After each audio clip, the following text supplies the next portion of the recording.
الله الرحمن الرحيم والصلاة والسلام على أشرف المرسلين. Happy to have you again for our class of American Lit today. Today we're going to continue what we have been doing. I mean, what we did last week to look at Anne Bradstreet, but today we are going to look closely at her poem, like the prologue. I know today, like some students are giving presentation on like my dear loving husband. So this would be after we look together at the poem. But I know today it is the first class in this week. So I expect you to give a report. Yes. And okay, let's see Taj coming here. Okay, it's as you know, it's my last term at university, so my report is called a flashback. I remember in my first year at university, I used to like the back seats. Maybe it has something to do with my length. Whatever. Months passed and terms, and I started to consider two seats. The first one is next to the windows, and you probably noticed that, especially in the halls of N 400 and 500. I always imagine myself there, standing at the window, gazing at the skies, the clouds, the birds, the rain sometimes, and the wind another. I keep my mind loose and jump off the window. I fly. I never did I imagine myself falling or dying. This is my best time at a lecture. The other seat is the corner. When it's not one of the rooms of the 400 or 500, I prefer the corner, yes, entrapped physically, but spiritually not. I let my mind go wild. My mind keeps wandering, smiling at times and frowning at others. My imagination is my refuge when I am not at rest, when I don't like the lecture, and when I want to escape that miserable word. But in here, I cannot decide who I am, or what I am, or where I am. I do not know. I feel paralyzed. No corner, no windows. I don't know. I feel the eyes of Big Brother watching me. Whatever, it's just a matter of time, and I'm going to get used to it. Thanks. Thank you, Taj. I know, this is, a videotaping class. Okay, but it seems like her report is not related, to Anne Bradstreet. No. Yes. But can you tell me how it is related?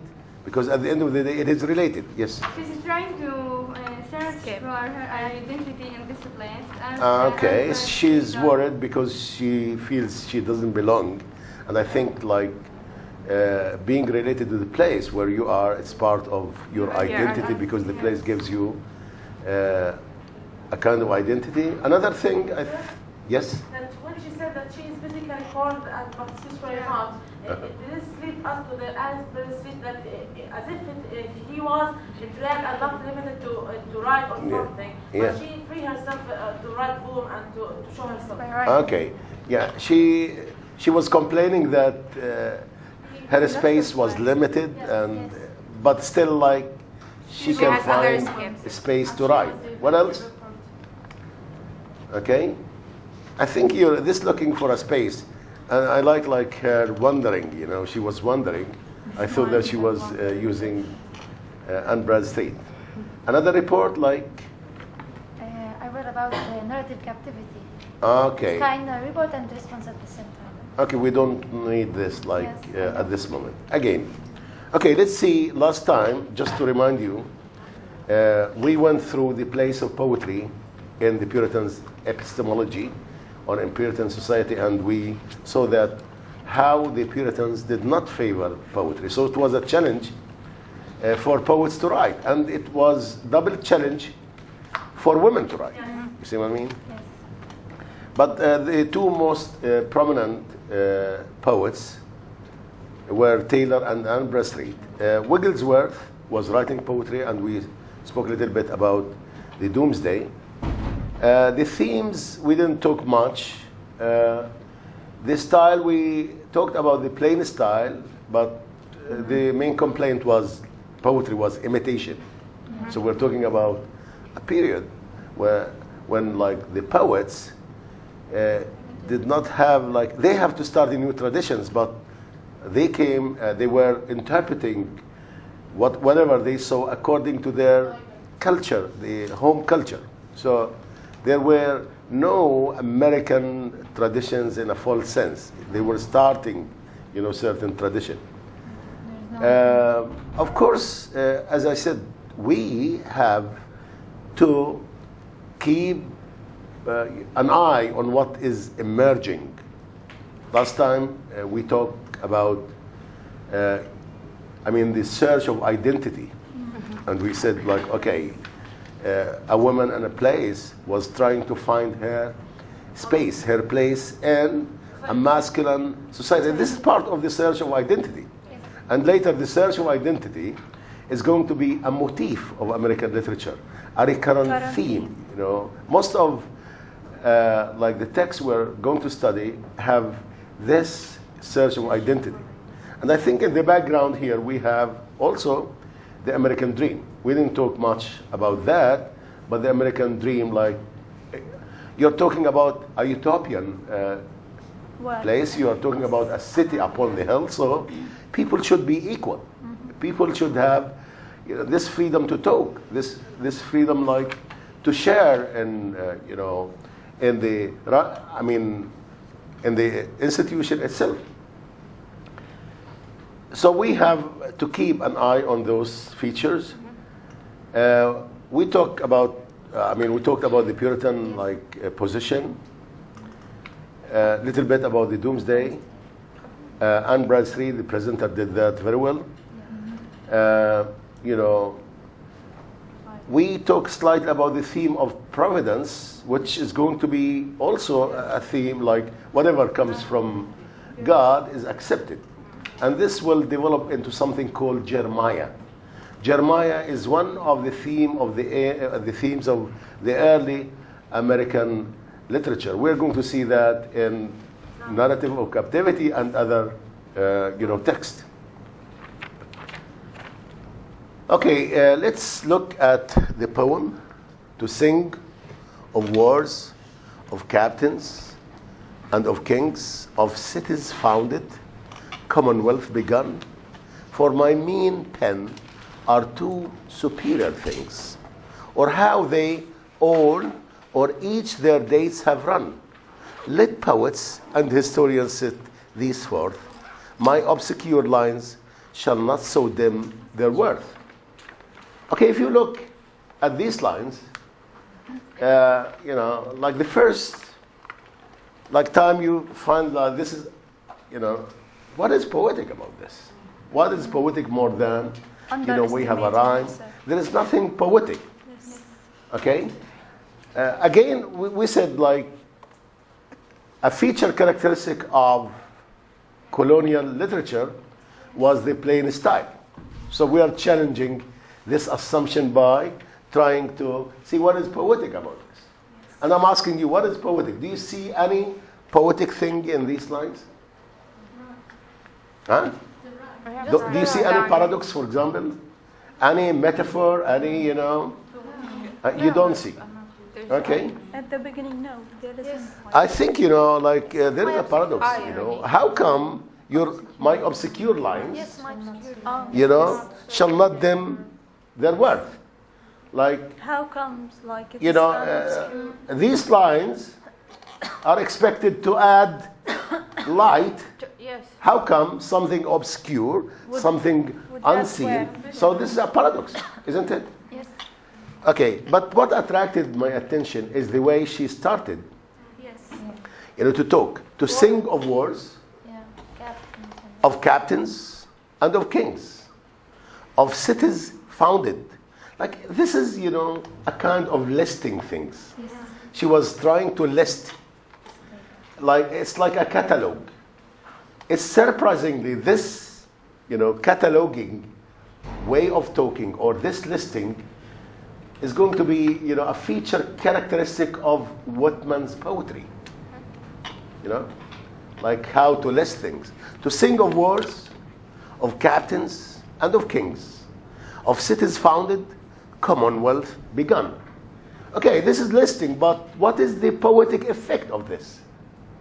What is the poetic effect Like it talks, when you list like this? it talks about America and what happened. Yeah, I know it talks about like what is like the effect that these lines induce in us. What kind of feeling they generate? The imagination or the rhetorical questions, like asking what are these? Yeah, I mean there is meditation, like she's meditating. Yes, And kind the of. whole mode was a mode of meditation. But I think if you like want to read this in a very poetic, to sing of wars, Vagueness. captains and kings of cities founded, commonwealth begun. Like make full- It's boring, isn't it? Yeah. Like like she feels that she's not related to this. She feels that these grand themes are not are not her interest. She's not allowed to talk about them. She's not allowed to talk them. So there is a kind of alienating herself from these themes because she's not allowed to talk about them. You see what I mean? Of cities founded, commonwealth begun. For my mean pen are two superior things.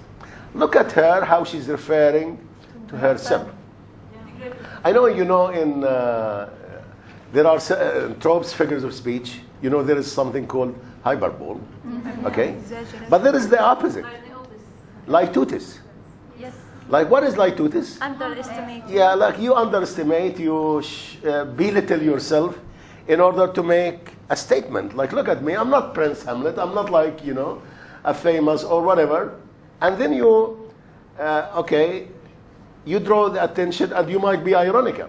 Yes. But again, the effect is like, we discovered that her pen is not a mean pen. She's skillful, she's, she's, ironic, sarcastic, whatever. It's a paradox. Or how they all reach their dates have run.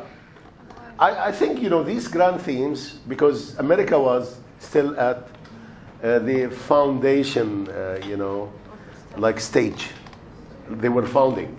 So, like the historians, the epic writers were men. I mean, what do you expect a Puritan society, to be like? It is masculine society. So that's why she was ambivalent. She was sincere. She was, dedicated to her husband, to her God. But, she still has in mind the, aristocratic life she lived in England and how, things changed. She's ambivalent, as we said. Or how all they reach their dates have run. Let poets and historians set these forth. So it seems like she is, allotting or deciding what space everybody should have. Let his poets and historians set these forth. My obscure lines shall not dim their worth. Again, this is, as we said, it's a paradox, but in this paradox, she's declaring her position or the position she is aspiring for. What kind of role or position she is aspiring for here? To them, their work. Yeah. No. She doesn't consider herself as a poet, although she's writing a poem. Yeah, and this is like the irony, itself. But the paradox is, okay, there is a paradox. My obscure lines shall not dim. She's assuming here, or she's trying to tell, this is my role. My role is what? Is a role of integration. I'm not going to be, let's say, very rebellious. I'm not going to be Very dissident. famous or I'm going to have my own role, which is going to integrate with your roles. So, yes, you have your society. I'm going to play my tunes, which are not dissonant with your tunes. I'm going to complete what you are doing. So she is declaring a complementary and, a role of integration rather a role of division. And this is very interesting because it contradicts with the tactics followed by other women, mainly, Anne Hutchinson, who was, kicked out of the Bay Colony Okay, so there is something poetic, but still, this stanza, it is a Spencerian stanza. This lady who was educated in England, who was reading, she read Shakespeare, she read John Donne, she read, Spencer, she read Sir Philip Sidney and others, and she was imitating, them. Yeah, imitating. This poem is written in iambic pentameter. Yes. This in a Spencerian stanza. Yes, Ala? I think she's belittling herself because of two reasons. First, she's trying to gain our sympathy at the very beginning. Another reason is that she's trying to win our credibility. That when someone looks down on her and himself, we believe him. Yeah, so it's very tactful thing, like you belittle yourself and you glorify others. So when you glorify others, they are ready to listen to you. Yes. Okay? Not And this yourself. nowadays in communication skill, it is very good. Like when you want to criticize people, you don't start criticizing them like, hey, you're bad, you are doing, terrible. Try to them how they are wonderful, how they did this part. Try to concentrate on the good things, and then you give yourself the space to criticize. So this is, again, a good tactic in giving feedback. Mainly, when we as teachers give feedback to our students, we don't have to be very critical from the very beginning. And here it works. Now we're listening to her, and even she's forcing the Puritans, her audience, to listen to her. Okay, but when my wandering eyes and envious heart, great Bartus sugared lines, do but read over. Like, read over, look, this is part of the poetic diction, which was, perhaps this is like Alexander Pope, part of the poetic diction. Yes. So we have here, great Bartus sugared lines, do but read over. Fool, I do grudge, the muses did not part. Talking about the muses, itself, like alluding to the muses, is in the Spencerian fashion. If you read Spencer, the Fairy Queen, Epithalamion, Prothalomion, and other poems, you'll find that there is intensive reference to muses. Fool, do I grudge the muses did not part, twixt him and me that overflowing store. Like she's talking about poetry and the inspiration of poetry. A Bartus can do what a Bartus will, but symbol according to my skill. A Bartus can do what a Bartus. It is very epigrammatic, It's like an epigram. See what I mean? Epigram. It is like idiomatic expression. A Bartus, a man. This is like a metonymy. We're not talking about Bartus the poet only, but we are talking about the whole category of men, like the whole class of men. Men can do whatever they, but we are symbol. Again, she is humbling herself. She's trying to say we are symbol. We are not like great writers them, but she is protesting against, inequality in the muses. Like she is criticizing the Greek culture, or the muses, who did not give equal share for women in the inspiration. I don't think, in this line we expect but when my wandering eyes and envious heart, wandering, this is very important, this adjective is very important because it shows how Her search for her yes, identity. how She's this alien. woman is not comfortable. Yeah. She is, she's researching, she's, she's wondering all the time. She doesn't. Okay, great Bartus sugared lines do but read over. Fool, I do grudge. This is like dramatic, Fool, I do grudge. Fool, I do grudge the muses. Did not part twixt him and me, the overflower. So there is the I, the individualistic I. Again, we have to watch how I is operating in the poem. Yeah. Okay, this is a stylistic issue which is there because we are talking about individual living in a community of a male-dominated, or a male-dominated community. From a schoolboy's tongue, no rhetoric we expect, nor yet a sweet concert from broken strings, nor perfect beauty where the main defect, my foolish, broken, blemished muse so sings. And this to mend, alas, no art is able, cause nature made it so irreparable. Again here, she is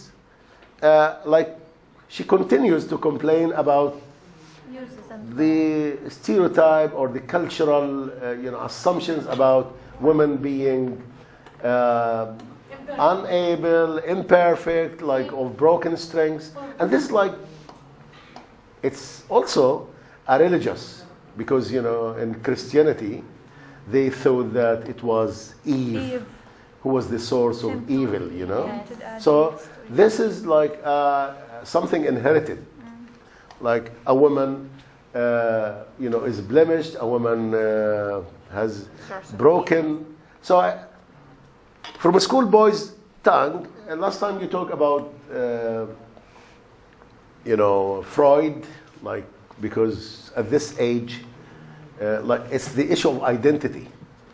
Like boys, we always, girls always aspire to have the identity to be like their fathers. See? So here, from a schoolboy's tongue, no rhetoric we expect. Schoolboys, it's the same age, schoolboys and girls, they do not have their own identity. Okay, so do not expect that they are going, to be great.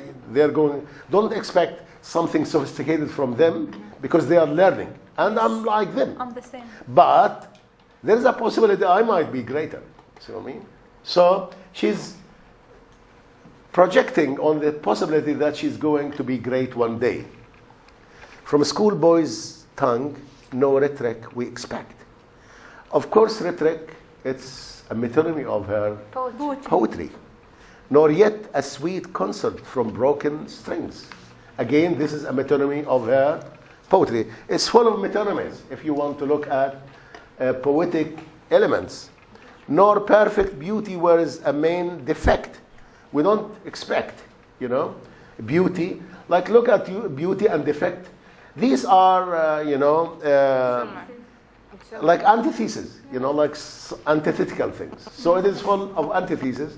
And the antitheses here show the disparity between, the cultural, disparity between the two, men and women. So she was very clever in trying to echo the culture of her time by these antitheses. My foolish, broken, blemished muse so sings. And this to mend, alas, no art is able. No art is able. So, again, she sees how it is difficult to contest a culture like that. It is difficult to change this. So she knows it is difficult. But why? Because nature made it so irreparable. Because nature, and I think nature here, society, religion. Yes. Yeah. So it's a metonymy of all the hurdles and the obstacles which restricted the role of women, restricted the space of women in that Puritan society. Teacher, Okay. Yes. can we say that this stanza might show that Anne Bradstreet is criticizing Christianity, not only the behaviors of the Puritans? Because she is focusing on the religious point of view that women are inferior to men. Yeah. And we don't expect that much from them because they are inferior and... Yeah, we said right from the very beginning she was ambivalent. Yes, she was dedicated, she was pious, she was religious, but again, she was in a way or another dissatisfied with the the restrictions imposed against women because of the culture and because of the religion itself. Okay, good.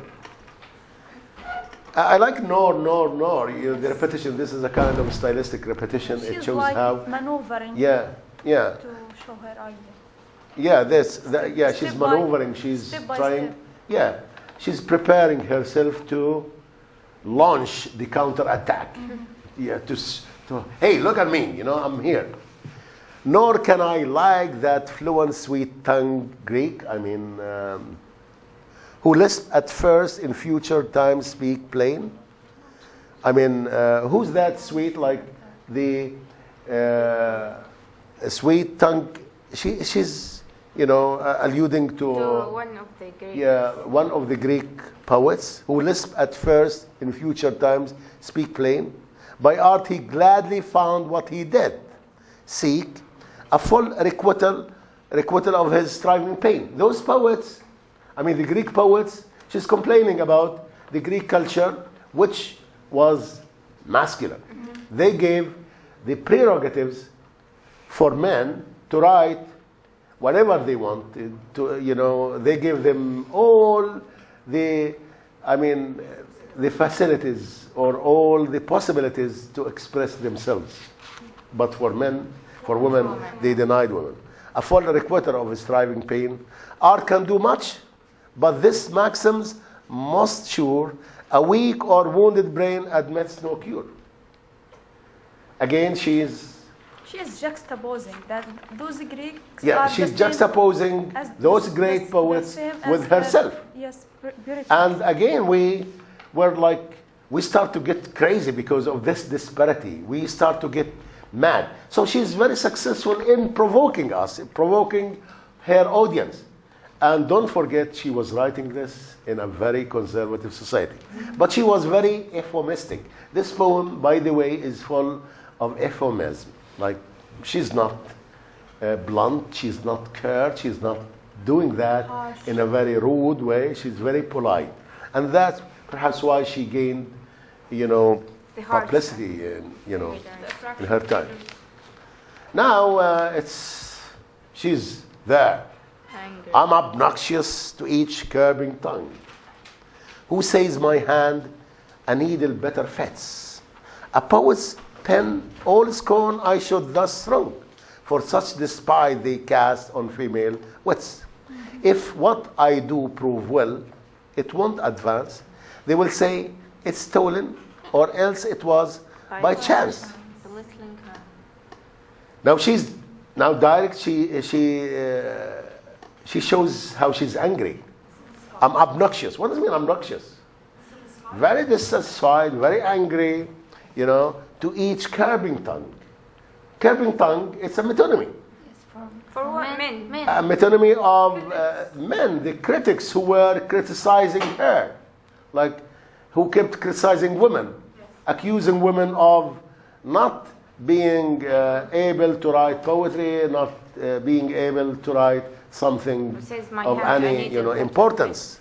Who says my hand a needle better fits? Stereotypical image. Yes. Again, she's she's articulating the stereotype images, by just describing what they say. She was articulating those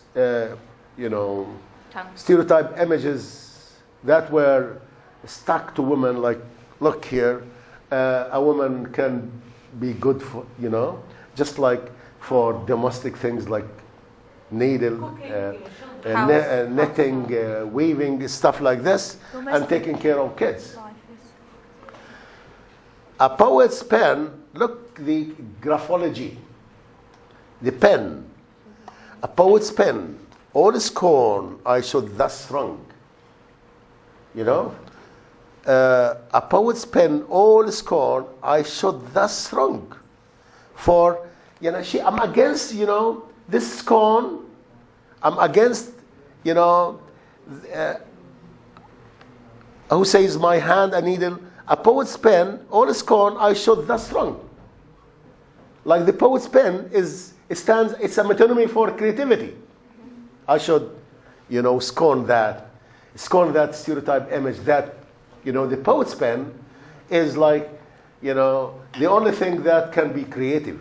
And again, in psychoanalysis, this has a symbolic. This is like symbolism, but we don't want to delve and go to symbolism. But the pen, the poet's pen has always been, a symbol of virility, a symbol of, masculinity.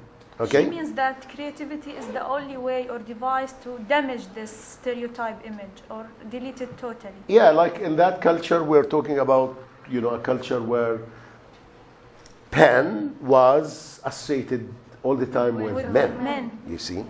For such, despite they cast on female wits. Those poets, I'm against those poets, those pens who all the time accuse women of being sentimental, of being, unable to write poetry. If what I prove, again, like, if what I do prove well, it won't advance.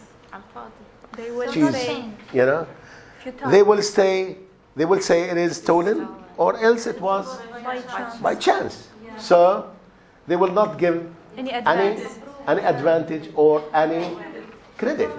Again, like here, she's complaining that such society did not give her credit. What is interesting in this stanza is like she is angry. She's voicing her anger. And this contradicts. This is the middle of the poem where she says, this is like too much for women to bear, to stand up with. Huh? This is the volta of the poem. Yeah, it is the turning point. Yes, please. I have to say something about this stanza. That is, she's very clever here because she said their words before they say it. Pardon? She said their words, the critics' words, before they say it about her poetry. Yeah, so she was quoting them. It's not me. Like, look, this is what they say. Okay? It's tactful. She's quoting them. Another voice in the poem. Yes, another voice, the voice She knows of... their criticism in advance before writing or Yes, publishing her poetry. Yeah, of course. So get our reliability. She gets our reliability. And our credibility. She's very credible. She's trustworthy. They will say it is stolen or else it was by chance. Very animistic, huh? Yes. But sure, the anti-Greeks were far more mild. Like, again, she's contrasting between the Puritans and the Greek. So she's saying, okay, even the Greek were those who assigned at least women as being muses. They were. But sure, the anti-Greeks were far more mild. Else of our sex, why they feel, those nine. Okay? So they were milder than this strict Puritan society. Now, very direct, And poesy made Caleb's own child. And poesy, like the son, Caleb's is the goddess of poetry, He was made that child, So Caleb's was the child of the goddess of poetry. Okay? So amongst the rest, they played the arts divine. The Greek were mild because they give art poetry a kind of divinity. Here we don't. So again, this is very risky, for her because she is criticizing her society. So amongst the rest, they placed the arts divine. But this week, not. Again, she's referring to her. Referring to the this week, not. They will fall soon untie. The Greek did not but play the fools and lie. All of them are the Yes. same. Okay, they did something good, but again, they were evil. governed by masculine culture. So, masculine culture was deeply rooted in history and in culture. Okay. Let Greeks. Okay, here, I think we admire her. Huh? Do you admire her? Let Greeks be Greeks and women what they are. Men have presidency. And Okay, still accept. we accept that. Men have, okay, no problem. Don't cry. You are prominent. Men have presidency and still excel. It is but vain and there is a pun here. It is vain, vain like, vainglorious, conceited. It is and vain, useless. It is vain unjustly to wage war. Men can do best, and women know it well. Okay, we're not going to contend. Preeminence in all and each is yours, like in Arabic, "Mabruk alaykum." We don't care. Preeminence in all and each is yours. Yet, grant us some acknowledgement of ours. This is what she's striving for. I think, here, we might not like her cajoling, like the way she is asking for, little credit. But this is very, realistic. I like here, yet grant some all acknowledgement of ours. Not of me, of ours. Spokeswoman. She is appointing herself, or she's giving herself the role of a spokeswoman of the whole women in her society. Yet grant us, like she's, as I said, not cajoling, she's trying, but in a very, tactful way. So the credit, was a problem. It was not, okay, they thought that, whatever she wrote is not good and this and that, but at least, she wanted some credit. Yes, lately. The last stanza, I think, and oh, you high-flown quills that soar the skies. She's talking about the writers. It's a metonymy of the writers and the critics, and the critics at the same time. The writers and critics. But look at the image here. It's very poetic. They are like dogs. They are like eagles. They are like vultures. And ever with your praise still catch your praise. Okay? So, women are like praise for men. See? The critics are like eagles or like dogs who are snatching their prey. So she's addressing them. If you ever deign these, if you just come across these lines, okay, give time or parsley. I like the images. So the imagery here, again, is an issue of style. She's not using a very sophisticated imagery, but a domestic imagery. A domestic imagery and an imagery which is associated with household. Yes. Because parsley, thyme, you know what's mean thyme? Yes, that. Okay. Yeah, parsley and thyme. Give thyme or parsley wreath. She's juxtaposing,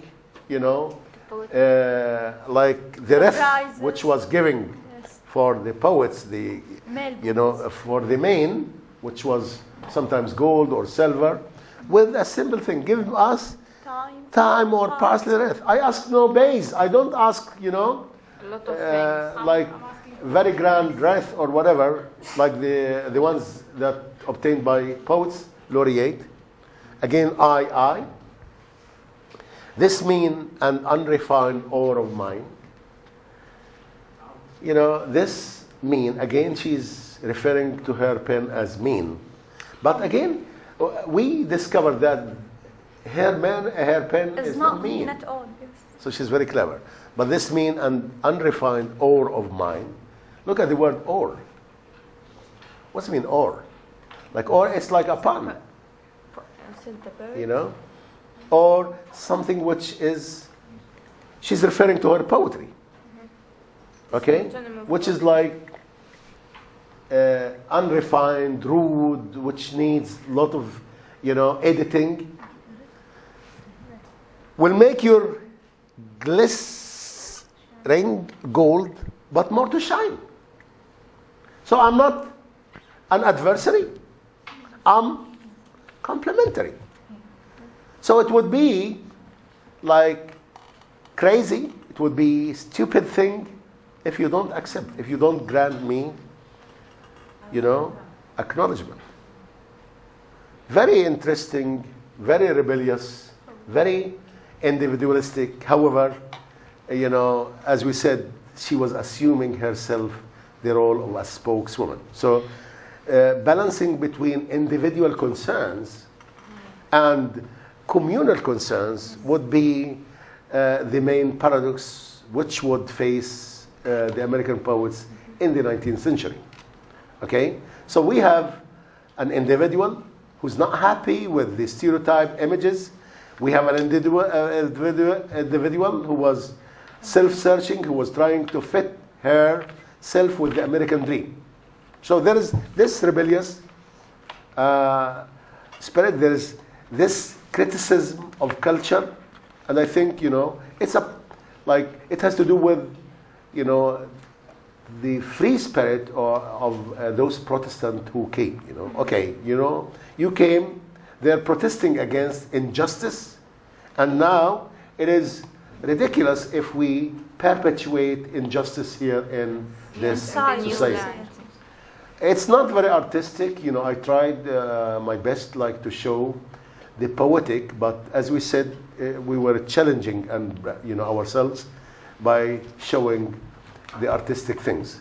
You can read this poem on many levels. There are a lot of psychological readings of this poem, but I think we try to read this poem within the Puritans mindset. Yeah. Now I know we're not running out of time. We have ample time, I think. So the next poem we are going, I think. Yes, it's To My Dear Husband. Who's going to present? Okay. Have you read the poem, all of you? Yes. No. How was it? So, hello everyone. I'm Sahar Yassin Shobaki, and today, inshallah, I'm going to present a new poem for the same poet, Bradstreet. My poem today, the title is To My Dear and Loving Husband, and it is a romantic poem. It's suitable with this romantic day, with the new rain, new life, new love, whatever. So my outline for my presentation will be like this. I'll speak about autobiography in brief, and the title, about the poem, poem recitation, critical overview of the poem's themes and American characteristics. Okay. First of all, we've already known about her life, and she was born in England and immigrated with her husband to America in the Bay Colony, etc. So I'm not going to repeat this information, and I'll just talk about the types of her poetry at that time, because my classmates last time spoke about her life. The types of poetry she wrote about religious meditation, and the religious meditation was included through every poem she wrote. We will have religious or Puritan beliefs in her poetry. We have domestic poems, and we discussed one of the poems, which is Upon the Burning of Our House. We have love poems, and my area is here, To My Dear and Loving Husband. We have elegiac poems, and it's epitaphs or laments of her beloved ones, In Memory of My Dear Grandchild. We have long poems, and was merely reflections and imitations for her favorite poets like Sir Walter Raleigh and Peirce. Now, the love poems, she really loves her husband in order to write so many poems for him. For example, not only what we will discuss today, we have a letter to her husband absent upon public employment. We have a love letter to her husband. We have Upon My Dear and Loving Husband, he's going to England, and in thankful remembrance of dear husband's safe arrival. And we have so many other things, and they were called marriage poems, because they use it to say it in the weddings party as a vows. Yes. I want to start with the title, which is To My Dear and Loving Husband. We have dear. Dear have the feelings of her. So it expresses her feelings. And loving husband, the adjective associated with her husband, which means maybe his feelings. So the poem will include her feelings and his feelings in this relationship, marriage relationship. And she takes the credit to speak about her husband's feeling, saying that as if he exchanged the same love relationship. About the poem, just brief summary or brief information about it. To My Dear and Loving Husband was written in 1641 and 1643. This poem gives us insight to Puritan attitudes towards love, marriage, and God. It was talking about her love for her husband and his for her, as I said before. And she values his love as more than the earthly riches. And she hopes that this physical union on earth will complete or continues in the next life. So it's like treating the love as a way of salvation, or treating the love as a way to continue in another life. Yes. Now the poem recitation.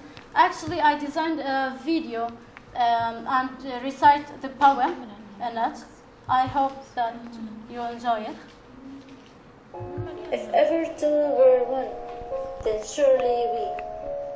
If ever man were loved by wife, then thee. If ever wife was happy in a man, compare with me a woman if you can. I prize thy love more than whole mines of gold, or all the riches that earth doth hold. My love is such that rivers cannot quench, nor aught but love from thee give recompense. Thy love is such I can no way repay.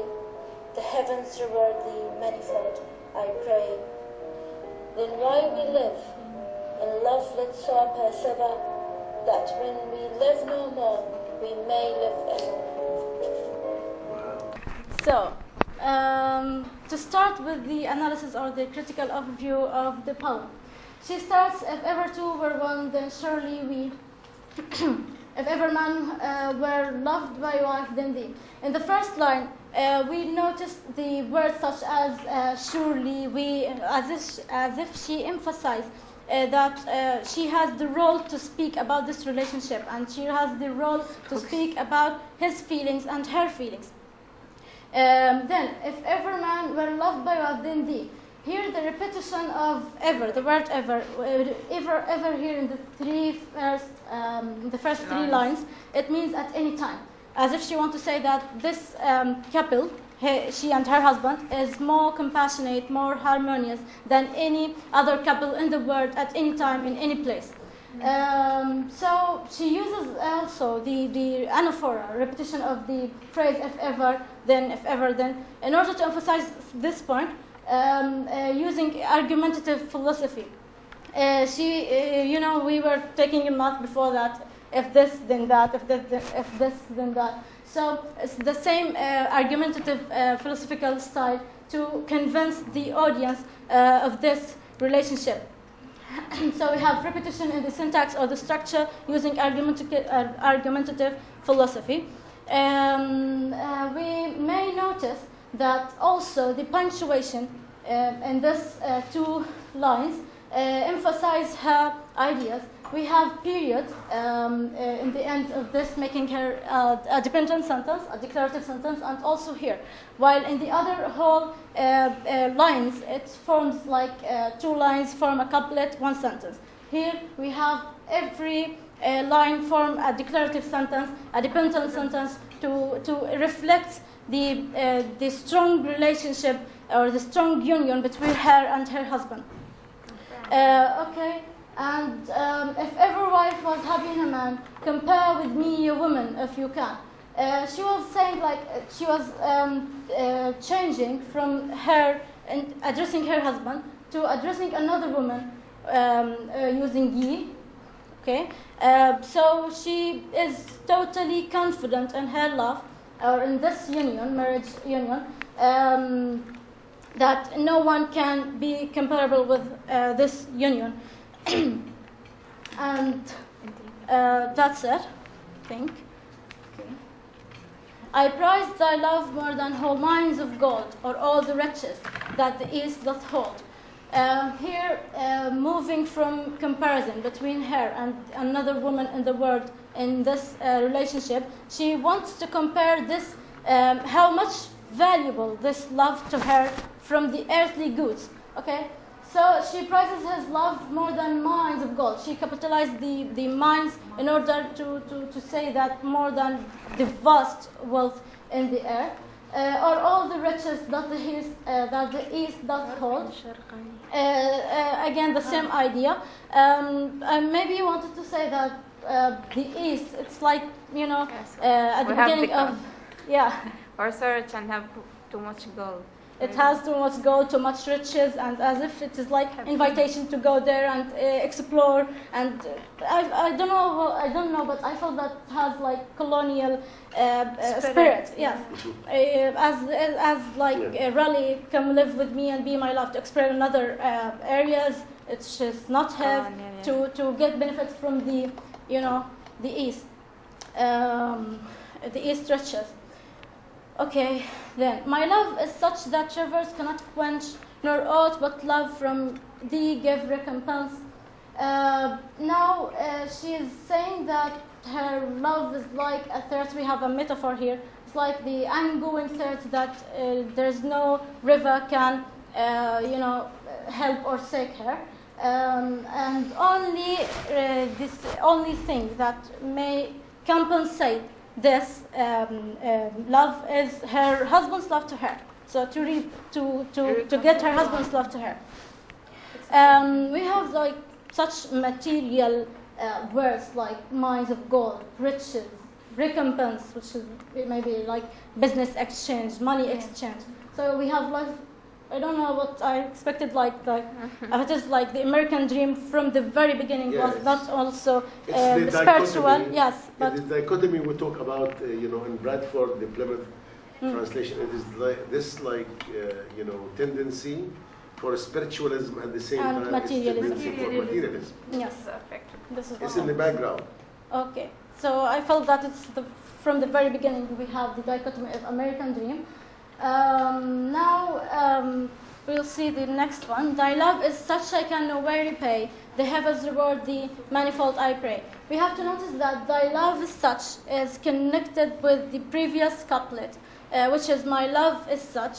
So it's like she wants to compare her love with his. Okay, saying that that his love is more passionate, or it's she cannot really, repay. she cannot repay it. And I would say that why she cannot repay. First of all, she says from the very beginning that they are two in one soul. So why should she repay to herself? And if she wants to repay it, why she cannot repay it again? Is she because she is a woman unequal to men at that society, so she cannot, whatever she wants to do, she cannot repay that love? Thus, she is seeking the help from the God. The heavens reward thee, manifold I pray.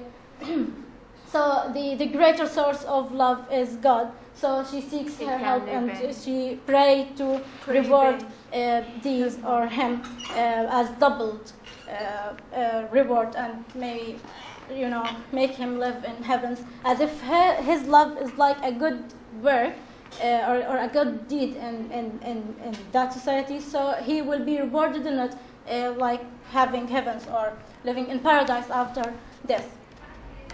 The while we live in love, let's hope persevere, that when we live no more, we may live ever. Here, she was like saying, you know, that this life we will not, we have the time and we have death and we will not continue. However, I want this union relationship still and continue in the next afterlife. Yes. And we have the alliteration in that sound as to lengthen this union, to lengthen this period they live together. I want to say also that this is actually contradicts the Puritans' beliefs. The Puritans believe that any relationship in earth will be stopped after death. However, she wanted to protest this, to immortalize their love. And saying that this love relationship will continue after life, and it will be like a medium for salvation, a medium for continuation in the next life. Just to talk about the word reward, they didn't talk. It's like I can include it with the mines of gold, riches, Yeah, east, recompense, materials. rewards, materialistic. Okay. That's it. And we have here the American characteristics. We have symbolism or allegory. We have gold, riches, east, ever. We have the gold, riches, and east focuses on, symbolizes the materialistic aspect of the American dream. We have the word ever.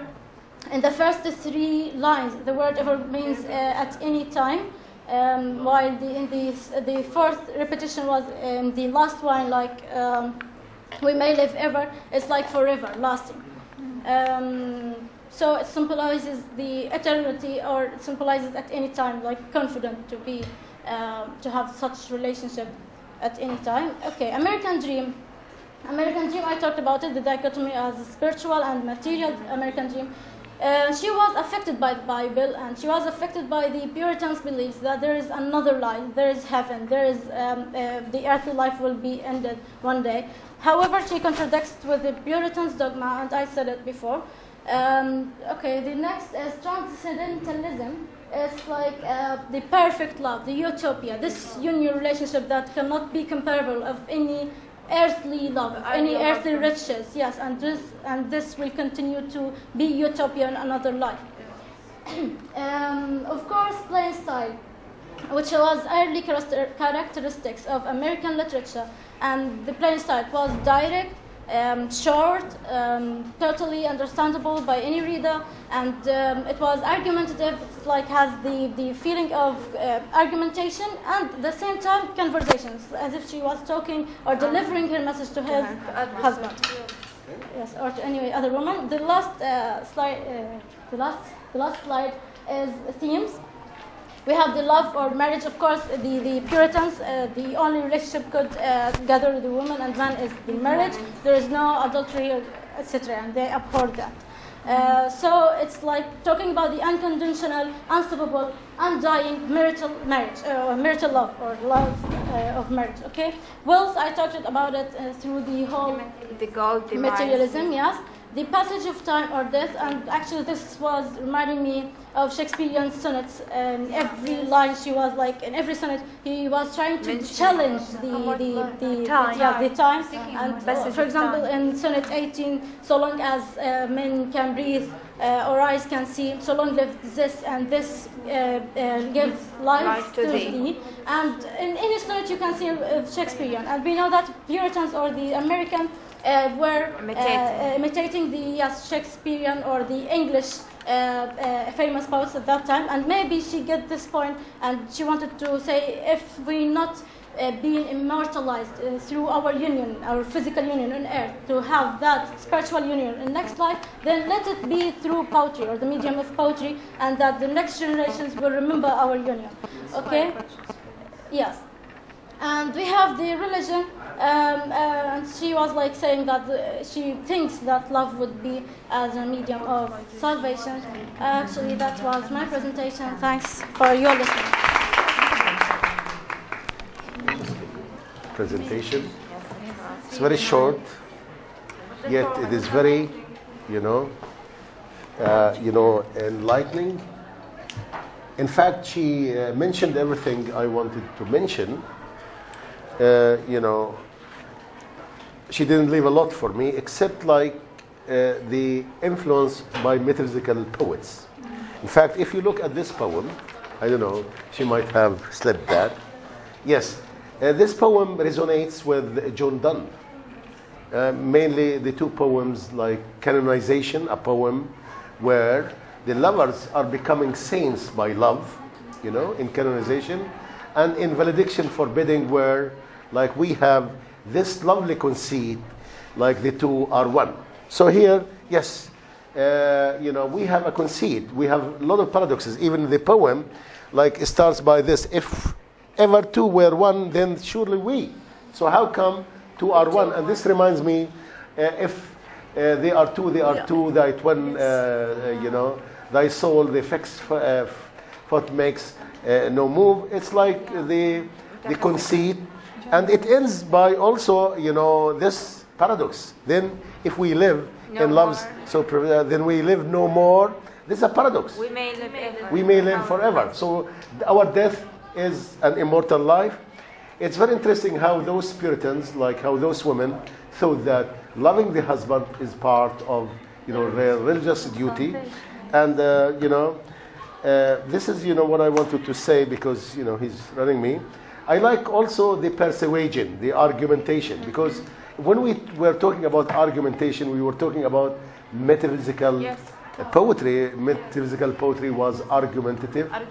And it's very interesting how she was referring to certain, images, like in the way, like the metaphysical poetry were referring to exotic images, mainly the East. It's very interesting. I think she talked about transcendentalism, the American features. They were sufficient, about this poem. So this is very important. So we have now a little bit an idea about, that Puritan society. But we have to continue next time reading about this through an experience of a woman who was taken captive by the indigenous people. And let's see who's more pious, she or, Anne Bradstreet. I would like to thank you very much because, for your patience. Thank you very much and see you next time. Okay?